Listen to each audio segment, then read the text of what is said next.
നമസ്കാരം. റാഫ്റ്റോ ക്രിക്കറ്റിലേക്ക് ഏവർക്കും സ്വാഗതം.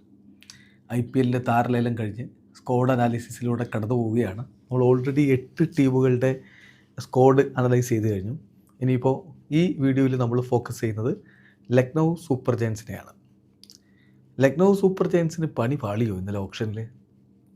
അങ്ങനെ ഒരു സംശയം എനിക്കങ്ങനെ തോന്നി. നിങ്ങൾക്ക് എന്താണ് അഭിപ്രായം എന്നുള്ളത് കമൻറ്റ് ബോക്സിൽ രേഖപ്പെടുത്തുക. കാരണം അവർ ഡേവിഡ് മില്ലർ റിലീസ് ചെയ്തു, പകരം അവർക്കൊരു ഫിനിഷറെ കിട്ടണം. അതിനുവേണ്ടി ഓപ്ഷനിൽ ഇറങ്ങിയിട്ട് അതവർക്ക് കിട്ടിയോ എന്നുള്ളതാണ് ചോദ്യം. ജോഷ് ഇംഗ്ലീസിനെ ഒരു സ്ക്വാഡിൽ എത്തിച്ചത് 8.6 കോടിക്കാണ്. എന്തിനാ ജോഷ് ഇംഗ്ലീസിനെ PBKs റിലീസ് ചെയ്തത്? എന്തുകൊണ്ടാണ്? അത് റിക്കി പോണ്ടിങ് വ്യക്തമാക്കിയിട്ടുണ്ട്. അദ്ദേഹം അധികം മത്സരങ്ങൾക്ക് അവൈലബിൾ ആവില്ല, 3-4 കളി എന്നൊക്കെയാണ് പറയുന്നത്. ഇനിയിപ്പോൾ അതല്ല 10 കളിയിൽ തന്നെ വെച്ചോ, എന്നാലും പ്രധാനപ്പെട്ട സമയങ്ങളിൽ അദ്ദേഹം അവൈലബിൾ ആവില്ല. പേഴ്സണൽ റീസൺ കാരണം അദ്ദേഹം അവൈലബിൾ ആവില്ല. അദ്ദേഹത്തിൻ്റെ വെഡ്ഡിംഗ് ഒക്കെ ആ സമയത്തേക്കൊക്കെയാണ് വെച്ചിട്ടുള്ളത്. അപ്പോൾ അതുകൊണ്ട് 8.6 കോടി ജോഷ് ഇംഗ്ലീസിന് കൊടുത്തത് എത്രത്തോളം അവർക്ക് ഗുണകരമാവും എന്ന് കണ്ടറിയണം.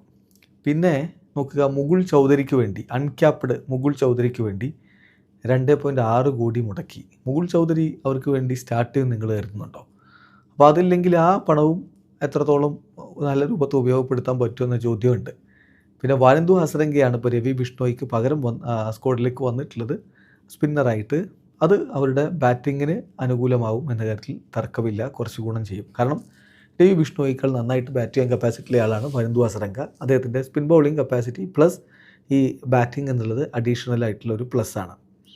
അപ്പോൾ ഇവരുടെ സ്ക്വാഡ് നോക്കുമ്പോൾ ശരിക്കും ഒരു ടോപ്പ് ഓർഡർ ഹെവി എന്ന് പറയേണ്ടി വരും. കാരണം അങ്ങനെയുള്ള കളിക്കാരാണല്ലോ അധികമായിട്ട് അവിടെയുള്ള. ഇപ്പോൾ ഈഡൻ മർക്രം ആണെങ്കിലും നമ്മുടെ നിക്കോളാസ് പൂറൻ ആണെങ്കിലും ഇങ്ങനെയൊക്കെയുള്ള താരങ്ങൾ, അബ്ദുൽ സമദ്, പിന്നെ മാത്യു ബ്രീഡ്സ്കെ, ആയുഷ് ബദോനി, ഹിമ്മത് സിംഗ്, അക്ഷത് രഘുവൻഷ്, ഇങ്ങനെയൊക്കെയുള്ളവരാണ് അവരുടെ ബാറ്റർമാരായിട്ടുള്ളത്.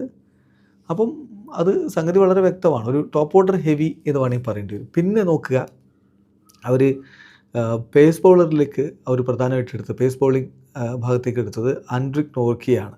2 കോടി അദ്ദേഹത്തിൻ്റെ ബേസ് പ്രൈസിനാണ് എടുത്തത്. പക്ഷേ അദ്ദേഹം ഈ പറഞ്ഞ പോലെ ഇഞ്ചുറി പ്രോണാണ്.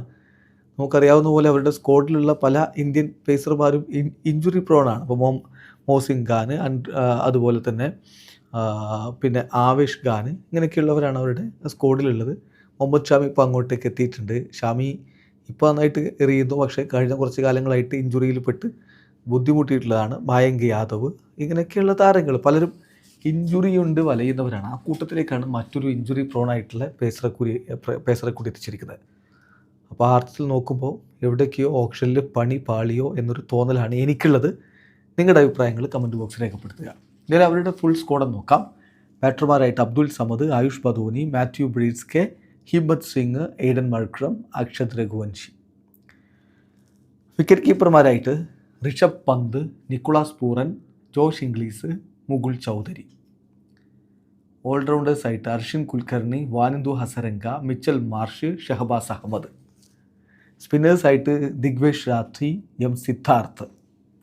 ഫാസ്റ്റ് ബൗളേഴ്സായിട്ട് ആകാശ് സിംഗ്, ആവേഷ് ഖാൻ, മുഹമ്മദ് ഷാമി, മോസിൻ ഖാൻ, ആൻഡ്രിക് നോർക്കിയ, പ്രിൻസ് യാദവ്, അർജുൻ ടെണ്ടുൽക്കർ, മായങ്ക് യാദവ്, നമാൻ തിവാരി. ഇതാണ് LSGയുടെ ഒരു സ്ക്വാഡ്.